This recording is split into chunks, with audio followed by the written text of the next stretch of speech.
Hello, Night Nation. Trace Trilko here. Welcome to the Sons of UCF Live. Only on the Sons Charge on Tour exclusives. The boat sails into the bay, and there's another Johnson in the football locker room. Let us welcome in the Sons of UCF, Adam and Mike. Gentlemen, happy Thursday to you. How many boats do you think actually sail into Green Bay? Doesn't seem like it's a very crowded port for the boats. But either way, good to see Blake find an NFL home. Yeah, he's the big cheese now in Wisconsin, right? Aaron Rodgers may be gone soon. He may be the starting quarterback soon. That might be.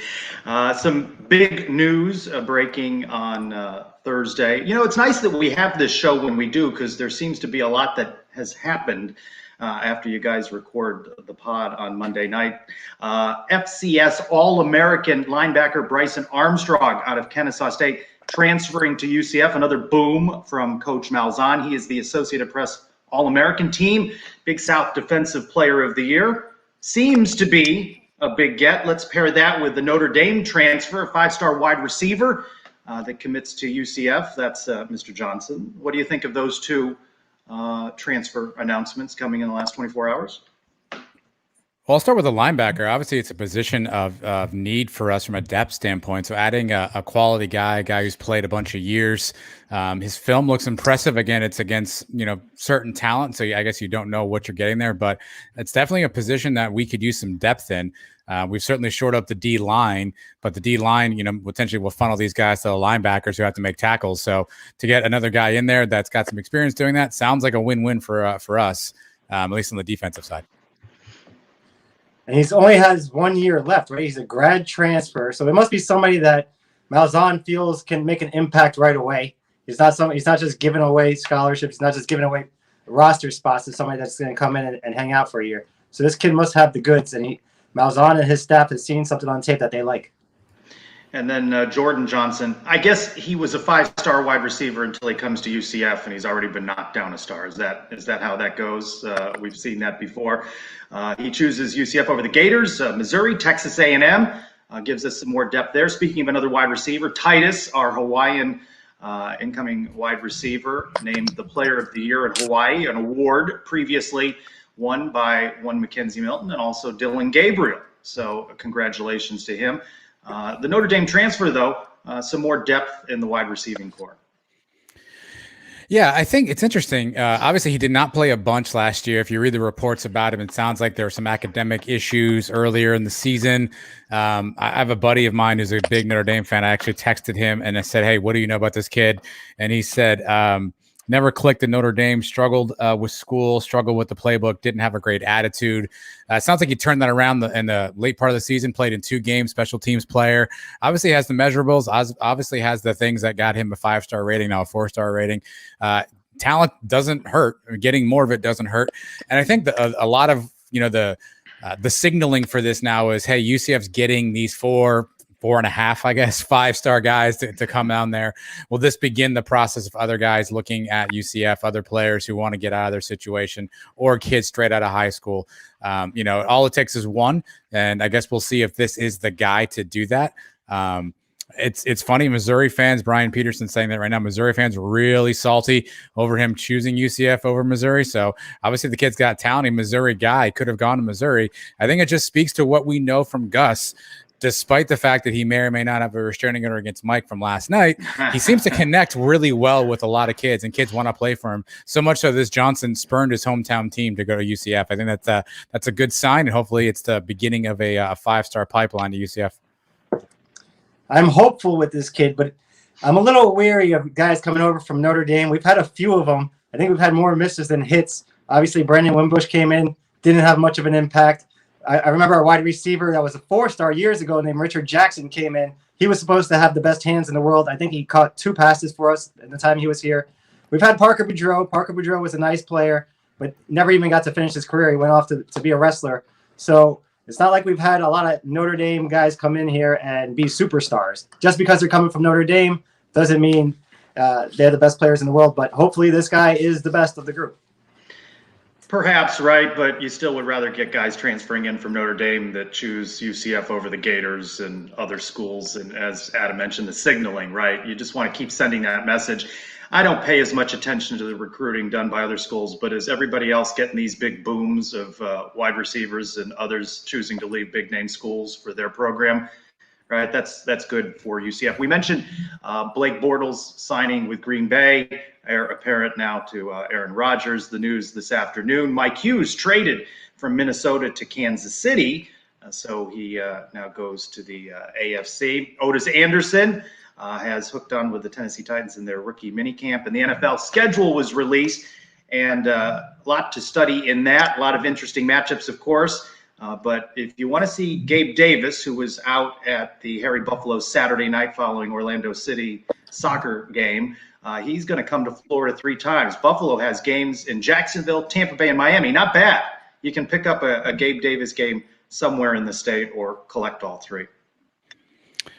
Well, a couple of things. I don't know if Blake's the heir apparent to Aaron Rodgers. That's probably Jordan Love, to be fair. But if something doesn't work out this year with A-Rod and he ends up someplace else, maybe Blake gets some starts this year while they kind of groom Jordan Love along.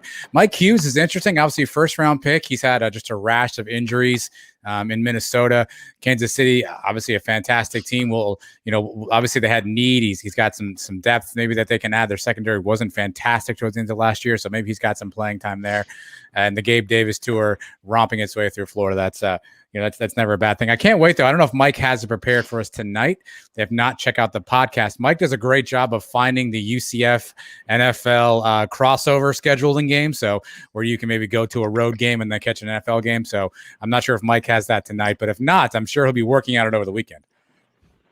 I actually got home late last night. I saw the Giants schedule. I didn't see which games lined up with the UCF games. That's the first thing I check. But then I'll check over to see which UCF players play in which cities. Maybe make a road trip. Maybe somebody's playing against the Eagles the weekend. We're playing against Temple. You catch 2 things at once. It usually works out once or twice a year. And then you pick a good city. I don't think – where else are we traveling to? We're not going to New Orleans this year. I think Philadelphia is one of the big cities that we have NFL-wise. I'm not sure. But going back to Blake, he's won 2 playoff games since 2017, the same number that Aaron Rodgers has won in that same time period. So, I mean – the guy just needs a break somewhere where he can get some playing time. I don't know if this is it, but if Aaron Rodgers does find his way out of Green Bay, he's right there. He's moving his way up the depth chart. It is certainly an interesting place for him to have landed. Well, this week's big question involves you, Mike. I asked on Twitter, what do you want Mike to ask Timo and Coach Malzahn at the First Stop on the Charge On tour? Some of the answers. We'll see if you followed through on any of these. At T Mazzer, we're going to start scheduling 2-for-1s to get some major names on our schedule. At DARE Zim, also asking about football scheduling, also wants to know about the Lazy River. Has that been scrapped? Last time I was out at the stadium, it's just some sand, the same sand left over from that introductory press conference.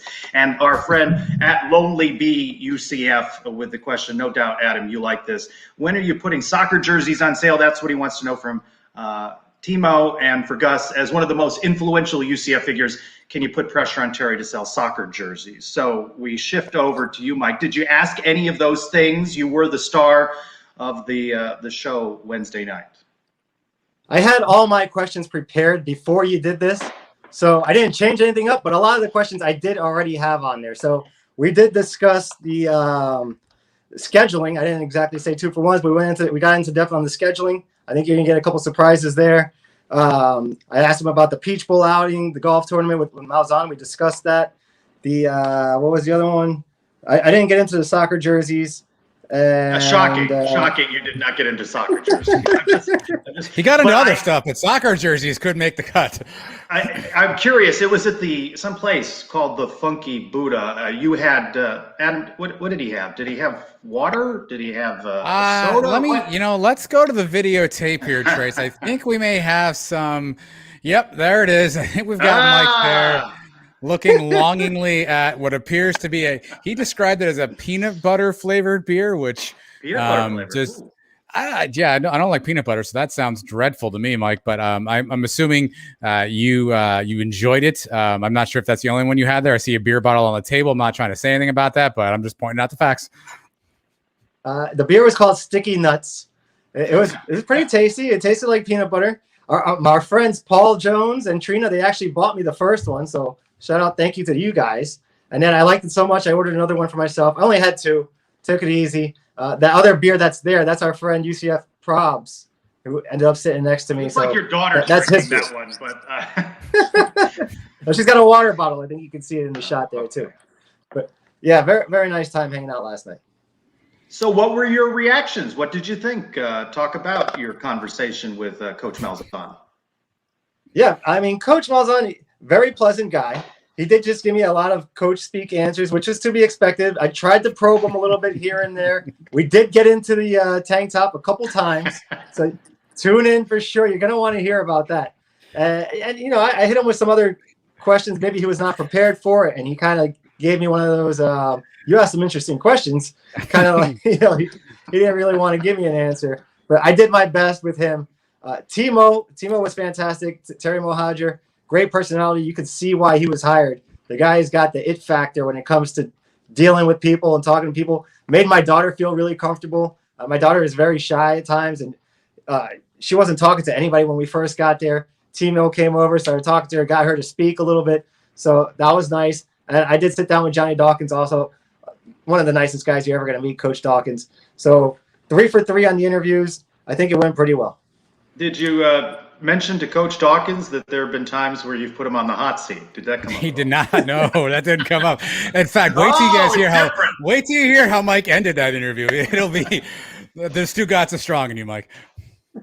I didn't say the words hot seat, but I did ask him about the struggles this season and what led to some of the losses, the things I would have liked to see corrected. But it's been a couple months since the season ended. I don't want to get too in depth on it with him.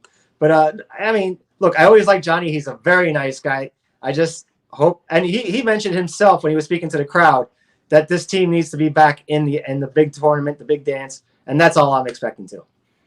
Well, first, right, Adam, a couple so we things. get the full interviews, right? We get the full interviews tonight. We'll get some. First, I got a lonely bumblebee again with the comment of the night. I just want someone to look at me the way Mike looks at his beer.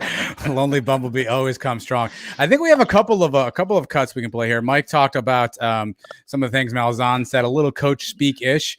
Here's a little clip of Mike and Gus talking quarterbacks. I don't think we're breaking any news when we say Dylan's going to be the starter going into the season. But we all know you're only one play away from having to put that next guy in. How comfortable are you with the other guys on this roster, and who impressed you the most over the spring? Yeah, I tell you what, I was impressed with really all 3 of the other scholarship quarterbacks. And, we went live, which I don't know another program in the country that let their quarterbacks go live in the spring. But I wanted to evaluate the guys. I wanted to see what they could do under fire, how they responded to pressure, who could create. And it was really good. It gave us great information. But I will tell you this, I mean, we're going to have some quality depth at that position. It'll be a dogfight in fall camp to kind of see the order. But, I was overall, I was impressed with all 3 of them. So no breaking news there, obviously, Dylan Gabriel. He didn't really offer much of an answer in terms of the order after Dylan Gabriel. Mentioned, obviously, what you'd expect. That would be open competition. I think we'd all speculated that we really liked what Mikey Keene did during the spring. Does he vault to that 3rd position? Parker Navarro is still there. He played well at times. We all assume Quadri's the backup. And we seem to have enough room for about 412 transfers, so maybe one of those guys come in as well. But certainly didn't answer the question, Mike, but definitely seems confident in what he's got in the quarterback room. Right. I didn't think he was actually going to name a backup quarterback. It would have been nice if he dropped a name to somebody that played well in the spring. And my daughter got a little wobbly there with the camera. She kind of went off to the side a little bit. But water, right, Mike? Water. Yeah. It's a low budget production over here at the Sons of UCF. Any the other guy that was there, the other guys there it was an ESPN camera. He had a good setup with a tripod and everything. And I had a 7-year-old holding an iPhone 7, kind of just trying to keep her attention on us. That's how we do it here. Well, so that's one cut. But you talked about Terry Mohajir and scheduling. That's been a huge topic of conversation, and you had a chance to talk to him directly more about that. And here's some interesting comments. I think, like you said, Timo's pretty upfront, and I think his comments here are pretty frank and pretty straight on. So you've been in town now for a couple months. I'm sure there's been a lot of questions about UCF scheduling the last few years. How soon can we expect Alabama or even the Tampa Bay Buccaneers to appear on the schedule? Patriots. Tampa Bay is too good right now. But anyway, we're behind in scheduling, to be candid with you, and we're doing everything we can to get teams on the schedule.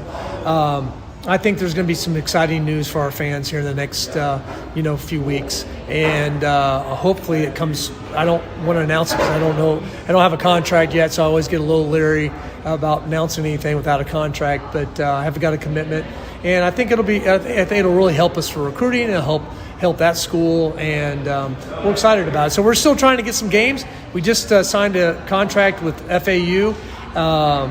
So we're going to go down there and play because we needed games, and it fits in well with our schedule that we could go on the road. And they'll come back in a few years, and it just happened to work out that way. And so we'll continue to burn up the phones, man. That so we're not like sure a little bit of news, right? Yeah, we're not sure if he broke news there. I don't know if the FAU home and home had really been announced, but sounds like, if I heard that correctly, a home and home with FAU. He didn't offer the years of that particular series, but a home and home sounds like Timo's announcing with FAU, which, again, it's a good travel game. FAU's got Willie, the bus driver, down there, so it's always fun to go up against him. And I would say a nice trip. I know Mike's probably pretty geeked about that because it's right in his backyard. It's a good. Hopefully, they figure out how to get people in the stadium this time, because that obviously was an issue last time. So good to play some in-state rivals. And it sounds like I feel like if Mike had just maybe hit him over the head, maybe given him one of those sticky nuts situations, maybe he would have told us who that other team is. I don't know. But it sounds like we've got something in the pipeline that he feels pretty confident about. He told me off air I'm not allowed to disclose to you guys. It's got to be a secret. So it's a big name. Big name. But the FAU one, Timo used to work for FAU. He was the associate AD for a few years. He helped them get their stadium built. So I'm sure the ties he had with them kind of helped making that deal. Didn't give us the years, but it is coming up soon.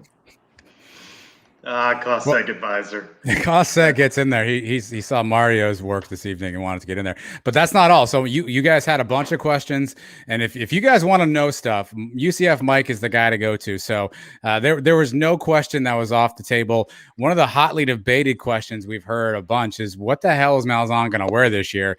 Who the heck would ask Gus Malzahn that? Mike would. All right, let's get to some serious stuff now. Your game day attire. I know you've been known to wear the sweater vest, but you've been here in Florida now for a little while. It gets pretty hot. Yeah. Are you willing maybe to trade that in for maybe a tank top and flip-flops on the sideline? I'm not sure what happened there. It seems like the video cut off. I don't know. They're killing me. I don't know how you're going to find that answer out. I mean, I get maybe on the Sons UCF podcast that's coming out this week. We might have that there. We'll have better luck, I think, with the next one, because Mike was talking a little bit about Terry Mohajir. And if you haven't noticed, he seems to not waste any time at the gym. Seems like he gets arm curl day in. Mike Kruzek better watch out. So our intrepid reporter, UCF Mike, wants to know more about Malzahn's workout routine and how that translates to real life. This is interesting. Okay. And you look like you're in pretty good shape. Most ADs may not be. Would you be able to win an arm wrestling contest among all the ADs in the country? Could I win an arm wrestling contest? No. There's some big ADs out there that weigh some pound. Could outweigh me. White, the guy that just left town. I don't know. I have no idea. He played basketball, played football, so you know that. So maybe. So it sounds like there was a no and then a maybe, and then there was definitely a yes in there. I think the gauntlet's been laid down, right? Give him another 10 seconds, he would have said, yeah, I'd kill him. Because that's where he was trending.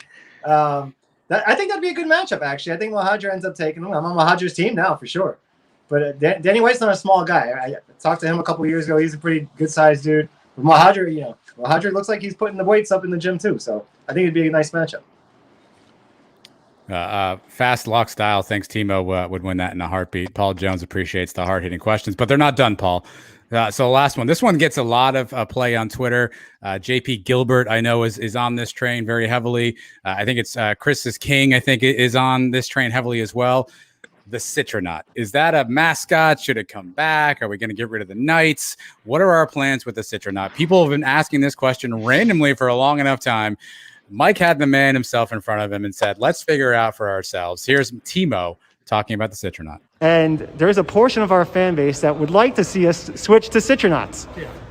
How do you feel about the Citronaut as our secondary logo? I love it. I think it's fantastic. Again with the cut. Man. There's more? I guess. I don't know if that means we're going to go to it or we're getting rid of I don't know how we're going to figure it out. I guess maybe we'll figure the audio stuff out by the time the Suns UCF podcast airs, which will come to you on Tuesday nights, wherever you get your high quality podcast. Shameless teaser. It's not even really shameless at this point. It's not even really shameless, Trace. But I think JP Gilbert just soiled himself somewhere. He loves it, man. He thinks it's fantastic, and then he went on for another couple minutes about it. So tune in on Monday. You don't want to miss that whole interview. All in all, though, you had a good time hanging out with the coaches and the athletic director. Oh, yeah. Very good time. I enjoyed my interviews and then hanging out with the other guys and seeing some fans. I met a couple other people that listen to the show and really enjoyed what they're hearing. That made me feel good. Of course, Paul Jones and Trina, I hung out with them for a minute. Nitro, my daughter got to see Nitro. She always loves him. Took a couple pictures, sat back, listened to the show with Mark Daniels and everybody else.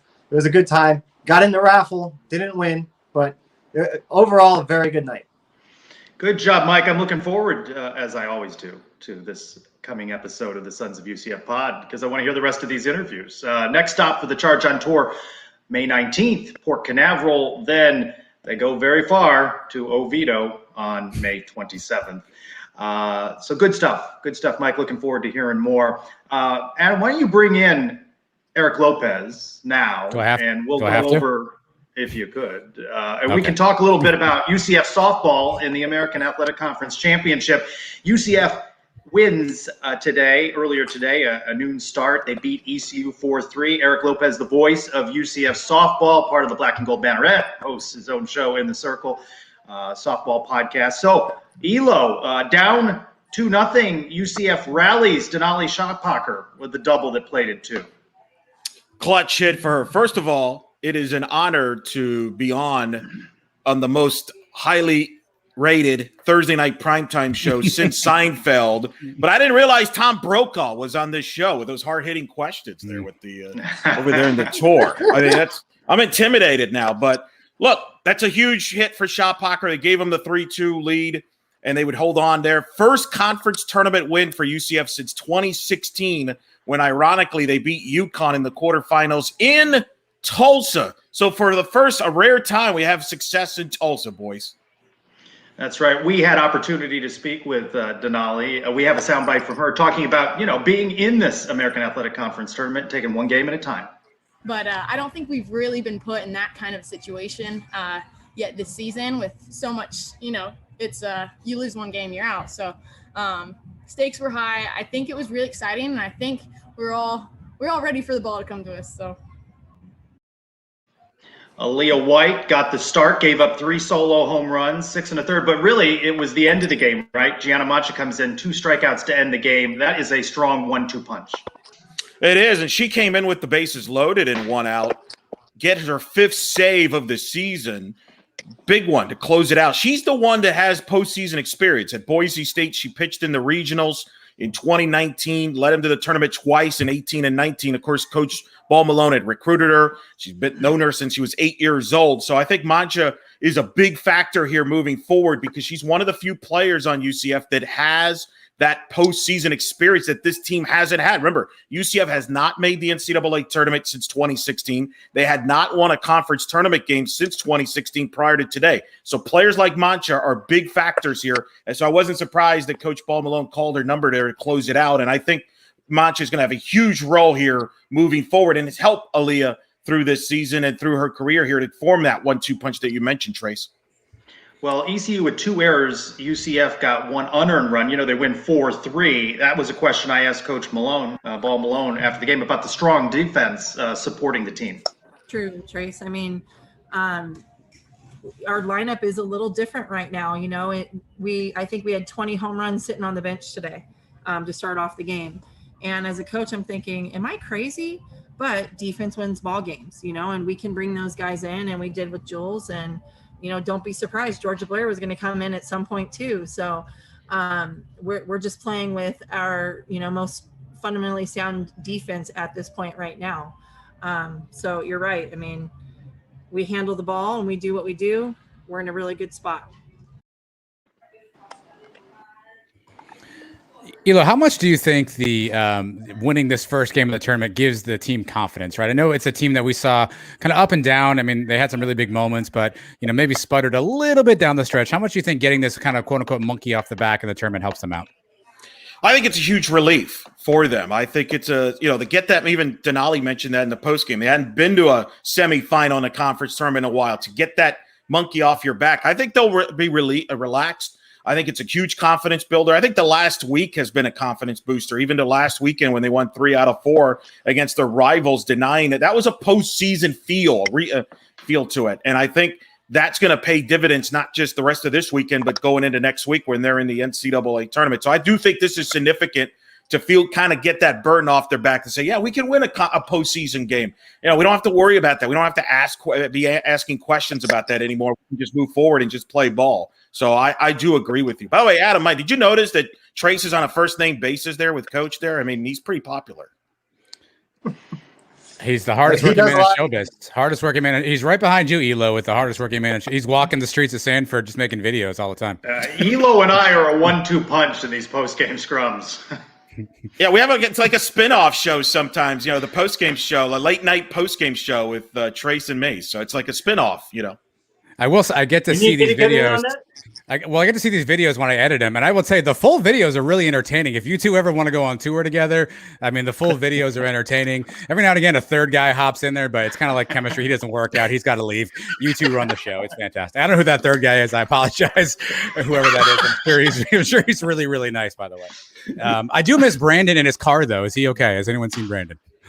Yeah, Brandon, he sticks loyalty to baseball. He's exclusive baseball. He hasn't jumped on the softball bandwagon like Trace. So you guys are so fortunate. Trace is versatile. He jumps on the top story when it comes. So, that's the loyalty of Trace there. As you heard, Coach Ball Malone referenced him by first name. I don't even get that. Who's asking the tough questions, though? Like scrunchies in the hair, ponytails, how do you decide things like that? These are the things we need to know. Well, Trace is clearly the hard-nosed, journalistic questions there. I follow his lead when it comes to that. Well, let's talk about what is up next. All right, well, what's next is the War and I-4. That's what's next. This will be the 5th meeting between UCF and USF in the week. They played 4 games in Orlando. UCF won 3 out of 4, denying them of the regular season title. Now they're going to play again in the semis. We're likely going to see Georgina Corrick, who is USF's ace. She's the 3-time Pitcher of the Year now winner, All-American. UCF got to her last Saturday. It was the first time that Georgina Corrick had blown a lead in a start since 2019 regionals. UCF got her with 2 runs in the bottom of the 7th, winning it on a squeeze play with 2 strikes to score the game-winning run. Coach Ball Malone is not afraid of the moment.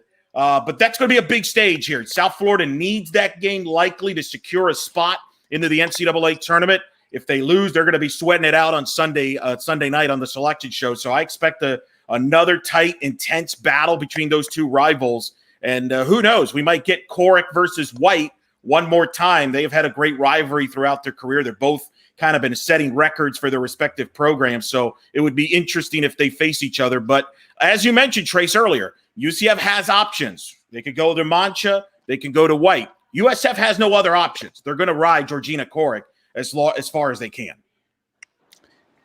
Elo, I thought I read that you feel pretty confident in UCF's ability to get into the postseason tournament. Talk a little about what you think their chances are and regional matchups and your projections on where they might fall if they get into the tournament. Yeah, I do think they're a lock to be in. Their resume speaks for itself. Their RPI is in the low 30s right now. They have a win against Arizona. They have 2 wins against Florida. They swept them, who's in the top 5 RPI. They have a win at South Carolina, who's likely going to be in the tournament. 3 wins against South Florida. They're in the tournament. They're going to be in. The question becomes, are they a 2 seed or a 3 seed, and then Gainesville or Tallahassee? That's really the 2 questions that really we have to answer in Selection Sunday. I have them in my projections. You can check it out in Justin's World of Softball, as well as on the In Their Circle Twitter account. I have a daily bracketology update. I currently have them as a 2 seed going to Gainesville. But honestly, boys, it's about 50-50 between Gainesville and Tallahassee. It's a flip of a coin. They could put them in either region. I think there's only like a 5% chance they get shipped out of the state. That's kind of how they do it with Olympic sports for the most part. But I think they're in. I think they're a lock. They've done what they've had to do.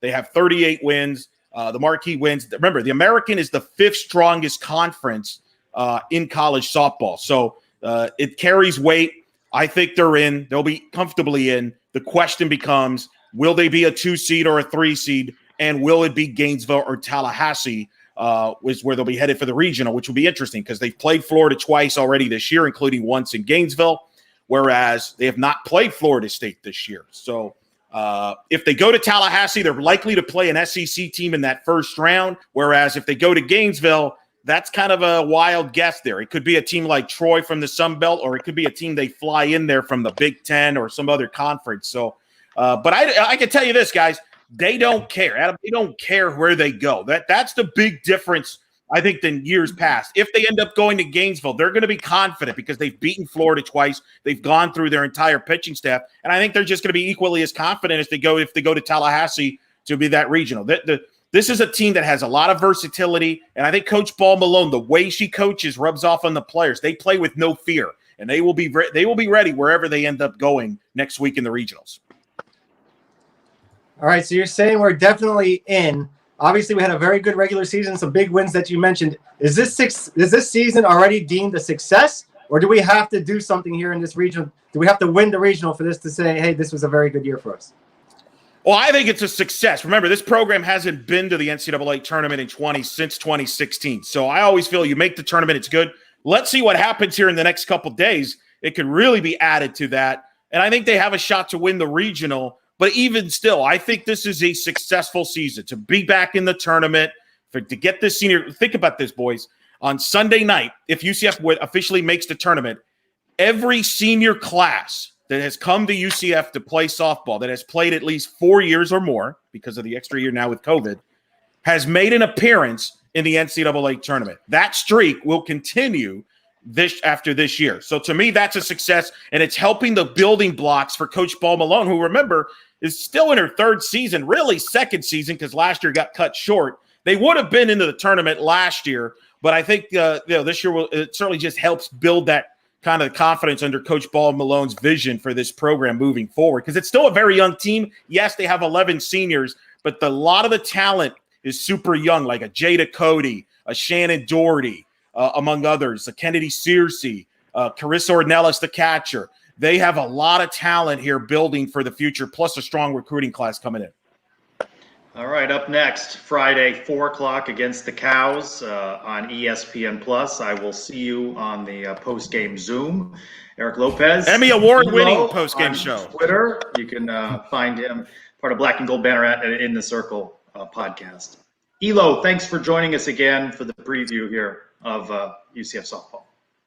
Boys, it's always a pleasure. Mike, hope your daughter's swinging the bat wheel well. I'm hoping that she's getting more hits. Hey, we're 8-0. We got 1 game left. We're like the New England Patriots sitting at 18-0 going to face the Giants this Saturday for the final game. Well, I wish you well, and if I get to, but remember, if I get to call any more at bats of your daughter, I do want a son's hat. That's the price. Fair trade. All right. Keep your email open. I'll send you a video this week and then a hat in the mail. Send me your address. Deal. We got a deal. All right, boys. Keep up the great work. Thanks, Elo. Thank you, Elo. Softball in a much better position, as we just talked about, than baseball. They did not listen to us last week when you called for at least 3 out of 4. It was 3 out of 4. It was Wichita State that heeded that. UCF struggling. The starting pitching gave up 20 runs over the games, the 4-game series, and the body language is not good. Coach Lovelady feels dejected, looks dejected, spoke about that this team not very mentally tough. And, I asked him, is that something that you can, that you can teach at this point? And he says, if they haven't picked up on it so far, he doesn't know when they're going to. So he sounds dejected, as we'll hear from him. This late in the year, I'm not so sure. You would hope that just the trials and tribulations of all the ups and downs and just crazy stuff that's happened to us, would make us tougher, and just the experience of going through it all would make us tougher.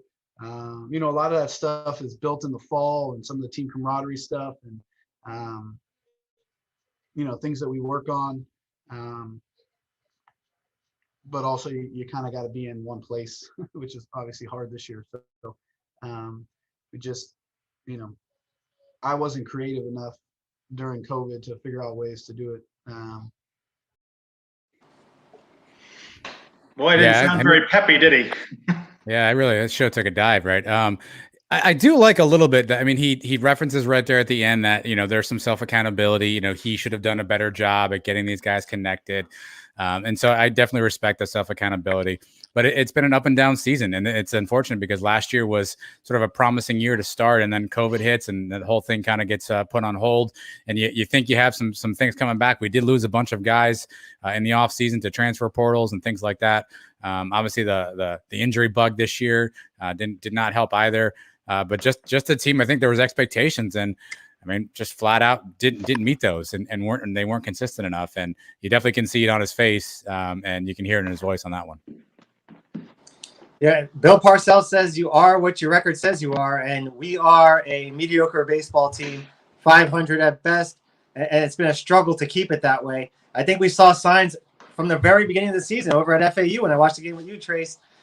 Just a team that never was able to put it all together. If they're pitching one day, then they're not hitting. If they're hitting, they're not pitching. That's a sign of a bad team. Hopefully, we make some changes in the offseason. I mean, guys are coming in and out all the time, so pick up a couple guys. We need some strong arms, I think, is the main thing. The pitching hasn't been there this year. So, it is baseball. You get hot for a week. I've been saying that all year. We're running out of time now. Yeah, we're running out of time. Colton Gordon, who we talked about recently, lost for the season with an injury, posted on his Twitter late this afternoon that the torn UCL, that he had successful surgery. He's looking forward to the journey ahead. And he says, I can't wait to get back on the mound stronger than ever before the journey back starts now. So we wish him well, and will likely be a long road to recovery. UCF on the road, doubleheader Friday at Tulane. Tulane amongst the tops in the American. Saturday, Sunday, then UCF closes out at home against Houston before moving on to the American Conference Championship over in Clearwater. So not too much left, and if they're going to get hot, now be a good time to do it. I need a sweep, Trace. We need a sweep. Must take them all. Win series. Oh, sweep. I need a sweep. We'll call for it, but that doesn't seem likely. But who remains hot, though, is women's tennis, one of our programs still in the NCAA tournament. They beat the number 23 seed Miami over the weekend. UCF, the 9 seed, continue at home at the USTA. They face number 18 Duke on Sunday. So their dream alive. They're in that Sweet 16, which is still pretty impressive, right? When you consider the amount of schools, the amount of teams from UCF that have gone on to the NCAA tournament. Men's season, though, ended.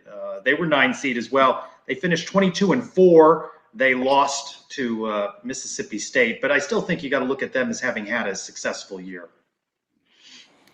Yeah, the tennis program, year in and year out is always competitive, and there are always teams and folks on those teams that have a ton of talent. It seems like we make some noise throughout the year. I think John Roddick has built quite a successful tennis program, and I don't see any reason why that stops now. Having the USTA in our backyard certainly doesn't hurt to attract maybe some talent, maybe some recruits. Obviously, collegiate tennis and some of these collegiate sort of individual sports are always tough when you make it kind of a team aspect. Certainly a lot of talent on the UCF team, and we'll see what happens next. Obviously, though, you got to credit Roddick for what he's built here at UCF from the tennis perspective. tennis has been our most successful sport in the spring season, right? Better than baseball. They've gone farther than even men's soccer, the women's tennis team has. And softball still got a shot, but the trajectory is pointing up. Every year it seems to be getting better and better. So that's all you can hope for. And hopefully one day we'll be able to crack all the way to the top and win one of these national championships. First time ever into the second round of the NCAA tournament, men's tennis, 12 of their 22 wins over ranked opponents. So good year for the men, and we wish the women good luck. Shifting gears now, a second interview this week, a must follow on Twitter at Big Game Boomer. Let us bring in the man who is behind that. He's John Whitaker. John and I have been speaking direct messaging back and forth. And if you don't follow him, give him a follow right now. He's out with lists galore. But let's start off with, John, you support UCF, and as you say, you think they belong in a Power 5 conference. So talk about your fandom and why you remain supportive of UCF. Yeah. So I'm happy to be on the show. Thanks for having me on. I'm an OU alum, went to OU. And, the Big 12, we need more teams in the Big 12. We need 12 teams because we have 10 right now. And I think UCF is the perfect fit. I mean, out of all of the group of 5 schools, there is not a fan base more passionate than UCF. I mean, it's not even close.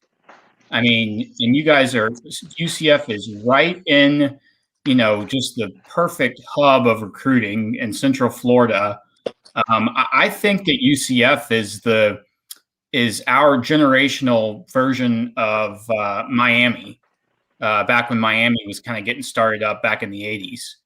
And the only thing the only difference is that Miami could play anybody because there really wasn't a lot of conference affiliation back then, and now it's hard for UCF to play anybody because no one wants to play them. None of the big teams in the Power 5 conferences want to play them, and it's frustrating because I think if UCF joined the Big 12 this year, I mean, I could see them finishing 3rd or 4th, easily. They definitely have a Power 5 roster.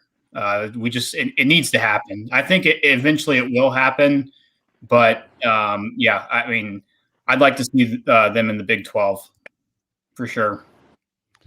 All right. So first things first, what do we call you? Do we call you Big Game, Boomer, John? What should we call you today? You can call me Big Game Boomer. You can call me John. I mean, I created this Twitter account, back in November just to kind of have fun, and it just kind of took off with it. You guys can call me John. I'm going to call you Big Game. Big Game sounds more Big fun. Game, so, it's got a nice ring to it. So for those who don't know, some people are commenting, you do this thing where you make a list of random topics, right? I've seen restaurants, I've seen players, I've seen coaches, I've seen sayings. How did you dream this idea up, first of all? And then what kind of research are we doing here? I mean, how embedded are you in the computer trying to figure out random restaurants in Tulane to be able to add to your list? Well, yeah. So I haven't been to every college town. So I have a pretty extensive list of accounts on Twitter from every fan base. So I'll reach out to those fan bases and get their recommendations because there's no way I would know. And it's cool. I've just learned a lot about, all these different schools and their campuses and college towns. But yeah, I put together all of the lists. I kind of do them at night after I get my son down and just kind of post them throughout the day. And, it's a lot of fun, and they just kind of took off. I think the first list I posted, it was like the schools that have had more wins than Texas over the last 10 years. And people just kind of went off, and I was like, all right, this is kind of fun. So I just, decided to, do a little bit more of it and, branch out to other, college fan bases and not just talk about OU, but talk about college football in general. So BGB, which schools react the most to your list? Obviously, you have a biased opinion. You're going to trash Texas, and you support UCF, which we appreciate. So I'm sure you get a lot of people from UCF commenting positive stuff back to you. But which schools react the most to all your list? Definitely Alabama. I've got kind of an ongoing kind of feud with them. They kind of don't like me just because of some of the restaurants. I put like Chuck E. Cheese as their best pizza joint, and I mean that went completely viral. I mean, now it's just kind of a joke. Whenever I talk about Bama, we just kind of say something, throw out something random like that to get them all riled up. So yeah, Bama, Tennessee gets really riled up. Michigan is really bad. Those are probably the top three, in my opinion. Texas is bad. A&M is also really bad, but I would say Michigan, Tennessee, definitely take the cake, and Alabama. Most recent list you had was head coaches under the most pressure. I'll rattle off 4 of your 15. At 4, yeah. Scott Frost in Nebraska. At 13, Josh Heupel in Tennessee. And at 15, Gus Malzahn here at UCF. What do you think of the hire of Gus Malzahn? Well, I think it was a home run hire for UCF. I mean, personally, I don't think he should have been let go at Auburn. And to get a job at UCF where I feel like he's going to feel refreshed. I think it's a home run hire, especially with the quarterback you guys have right now. Dillon Gabriel is his name. I think he's really going to fit in well to Gus's kind of hurry up offense. And I think it's a big time hire for you guys. Definitely taking the right step in the next direction to, elevate your program. But I think there's pressure on him because UCF has a pretty big fan base and they demand, good results. A guy coming from Auburn, who's played the national championship game, I think he's definitely under some pressure this year, but not as bad as some of the other guys I put on that list. All right, Big Game. I got some questions about some of these recent lists and your UCF answers. So you had best tradition, and you went best tradition for UCF Memory Mall. Sounds like you got some inside sources. Did any of them happen to mention a little thing called Spirit Splash to you during this process? Yeah, I heard a little bit about that. So the Memory Mall, that's kind of like the tailgating zone for you guys. Is. Yeah, so I've heard that's a pretty cool area. Just because I listed that as the worst tradition, right? The best was Memory Mall. Worst was Go 1-0, which bravo. Yeah, that was the hypelism. Yeah, that we can get out of here with. But yeah, a lot of folks were Spirit Splash as opposed to Memory Mall. Both good options, by the way. But Splash was one. The other one we have, best UCF restaurant. You went Azteca de Oro as the best UCF restaurant. I couldn't find a single soul that had ever been there. But maybe that one. How did that come up for you? Well, I asked one guy, and this was kind of the beginning. He's like, "Yeah, check out this Mexican joint. They've got good margaritas." And I should have asked more fans because that obviously was not a good pick. Then I think I followed up with the best pizza joint. I think it was Lazy Moon. Lazy Moon, good choice. Yeah, that's a really popular spot. So I definitely gotta cross check between different fans to get different opinions. So it's turned out to be a lot of fun. I enjoy it. And so when you inevitably make your best school-based podcast, Sons of UCF will be the best for UCF, right? Oh, yeah. Yeah, I'm a big UCF guy. He's only consulting one fan, Adam, and we've weighed in now. So he need not go anywhere for any other opinions. If you need the worst UCF podcast sometime. Yeah, if you need the worst UCF podcast, I can help you out there too. For sure. Are you making lists with everything? Is this just college football? Do you go around the house telling your wife, these are the top 10 meals you've made in the last year? These are the top 10 meals I want you to work on. I mean, everything is a list now. I mean, it's crazy, and people are messaging me saying, "Hey, you got to make this list." So I mean, I've got this long line of lists, and I think, I'm going to keep going. And when we get started in the season, I'll get more football based. But I think it's a lot of fun to kind of talk about the colleges and the college towns themselves, because college football or just college fans, I think, are the most passionate fan base of any sport. And that's why I think these tweets, when I talk about their schools, I think that's why they just kind of take off, because people are passionate about their school and have an opinion, a strong opinion on what they think is best. So it's a lot of fun getting the feedback whenever I, drop a list, for sure. How far out on these are you? Are you working on tomorrow's tonight, or you've got several in the can? I'm right now. I'm kind of putting together my Best barbecue joint list for a group of 5 schools. I'm still kind of working on that. Once I get my son down, I'll probably get that spit out in the morning. But yeah, I've just got next week I've got, if you guys have been following me, I've been doing the best player for every position kind of for the upcoming season. So I've been doing one of those every morning, and those are dead serious. That's what I think, and what the players are going to be like next year. And then in the evening, I like to kind of do like a goofy chart to just get some fan bases revved up. Well, that you certainly do.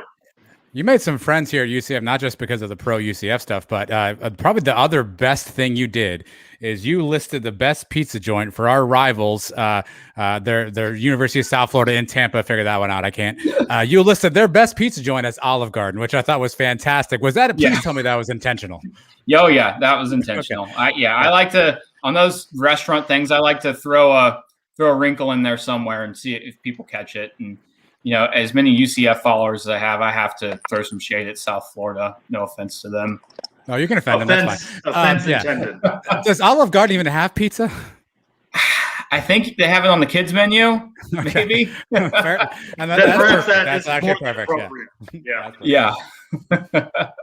The only suggestion I would make is, we don't. I mean, I know we're considered a group of 5. UCF doesn't want to be considered in those groups of 5. So just instead of making a list for P5 and G5, just throw all the colleges together and say, hey, these are the best schools at this, and this is the best schools at that. But other than that, I think you're doing great.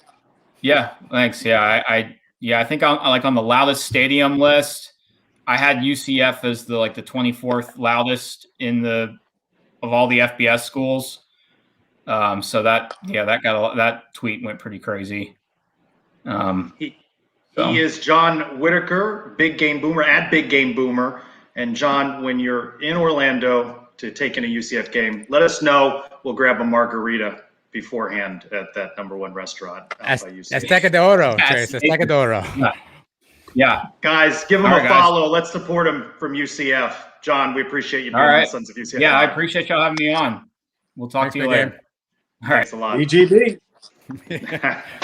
His lists are fun, though, right? You know how annually in the slow period of time you do the Mount Rushmores of various things. This is daily conversation. And, he may be off base, but a labor of love for him. So it takes him a while to do, right? To do that research. But he's got to reach out to more than one guy in East Orlando for restaurant choices. Well, I'm not trying to call anybody out, but he also had the best accounts to follow at UCF. His first one was Fear the Pegasus.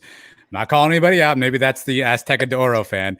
He then recently had another great account, which is UCF Feisty. I think is Missy McAwesome, I think is the name she uses on Twitter. So maybe he's branching out. He now has the 3 of us, hopefully, to set him straight. Probably Mike could do this better than anybody. I feel like Mike's a shoe-in for this kind of stuff. I couldn't get over him asking the one guy. That's how he came up with the restaurant. I was laughing the whole time about that. But what takes him longer probably than the research is actually making the graphics for those things, because he's got to put the school colors and this and that. Seems like that would take the most time for me.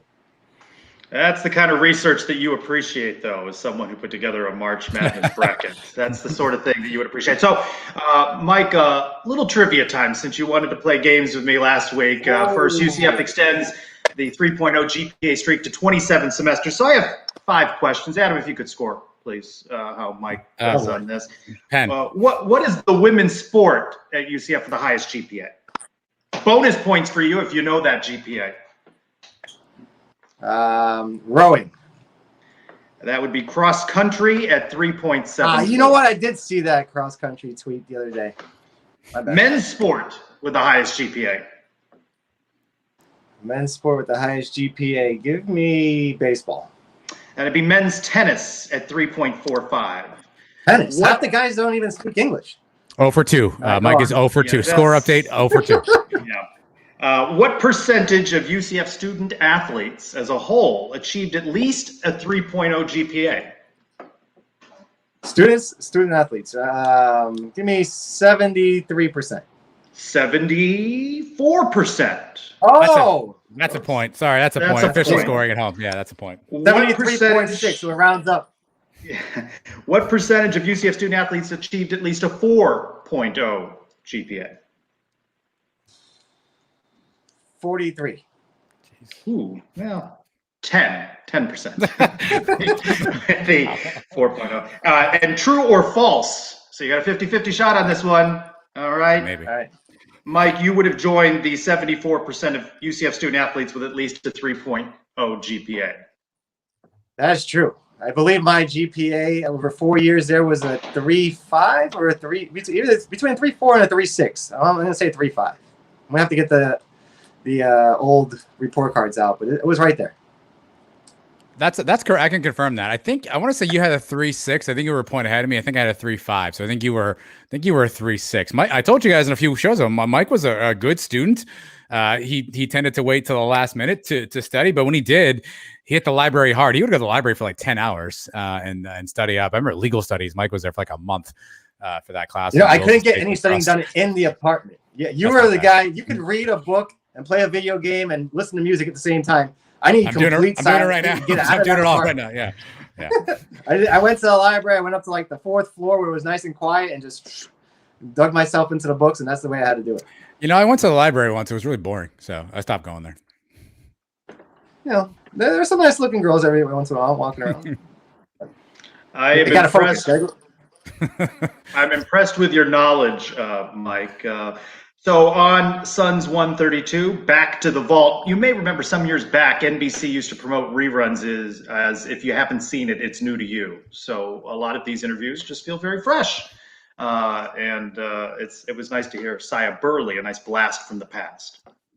Yeah, I forget sometimes what these guys said until I listen back to the interviews. But we have such an archive that it almost feels criminal not bringing some of these out. And you know, we often can get accused of recency bias around here, right? Because a lot of people joined the fan base late. But Mike and I were in school during this 97, 98, 99 years.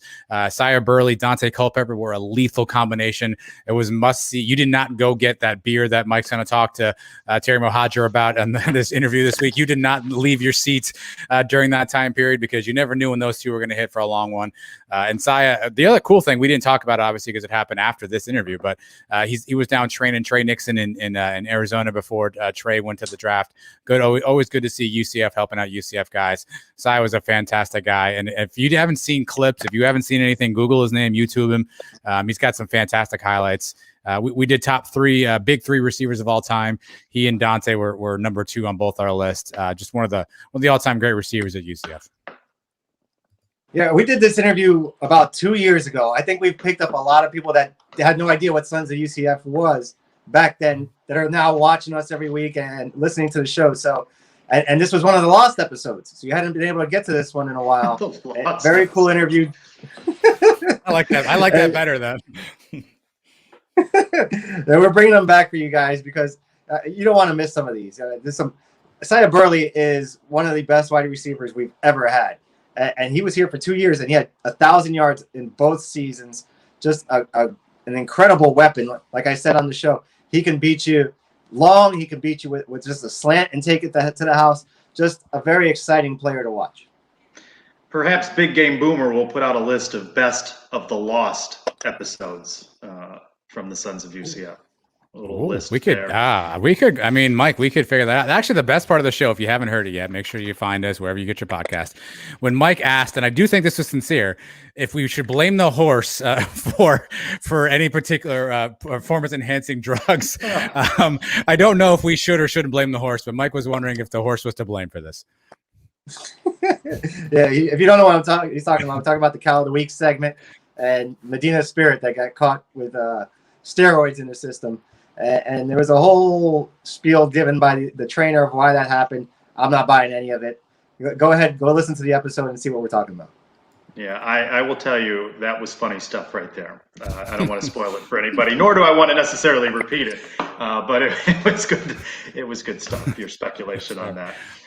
As we wrap up, some news and notes to share with you, of course, with UCF's wins 3 out of 4 over softball last week. They extend their, you see it right there, the War on I-4 update, 53.25 to the Cows, 24.75. I believe there's just one event left, track and field. And Adam, a couple of men's basketball signees. I'll let you say the second name on there from John Rothstein reporting a UNLV transfer. You want to make a only if you say the first one. What's this one? This one here, Tyam Freeman. Damn it! Sounds like you might know that. Okay, the next one. That one's for you. Sheik Mbakdiong. Sure. Thank you. I'm looking forward to Mike talking about him in the fall. Yeah, you're gonna have to give me a few minutes on that. Here's called CMD. Tyam Freeman kind of sounds like an oxymoron, right? Tyam, is he Freeman? I don't know. Is he tied up Freeman? I got to get sound effects for this show. Shout out to two of our favorites, Jan and Britt, who appreciate the fun of the show tonight. A very Mike-centric episode, as no doubt will be Mondays coming up, the recording of the pod. So what you teased, you're going to deliver, right? We're going to hear the full interviews with Timo, Coach Dawkins, and Coach Malzahn. Yes, sir. That's the plan.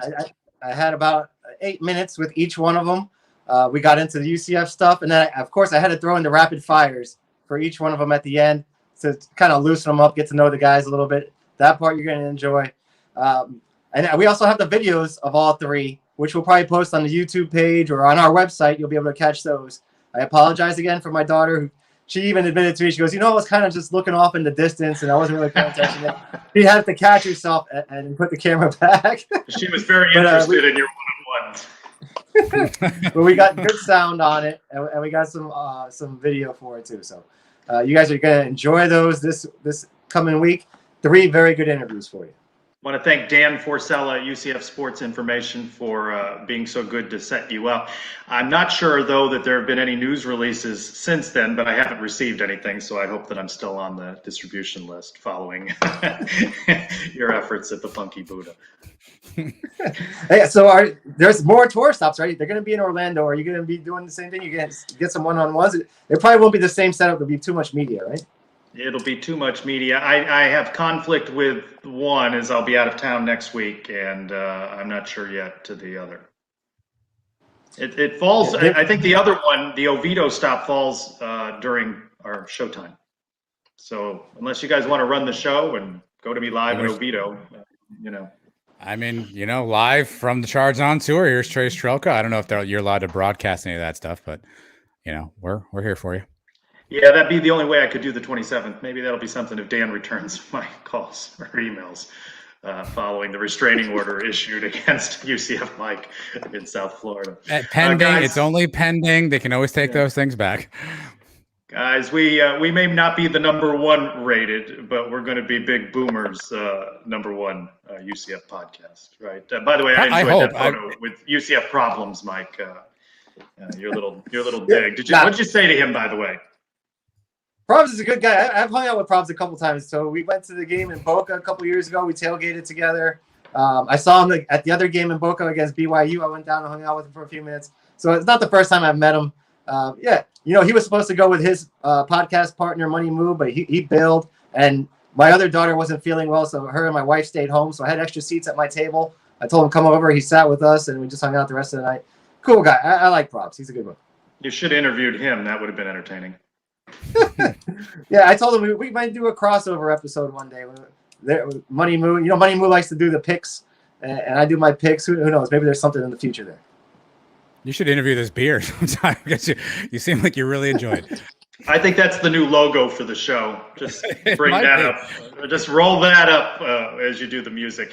All right, guys, it has been fun for Adam and Mike. I am Trey Strolko for the Sons of UCF Live. Go Knights! Charge on.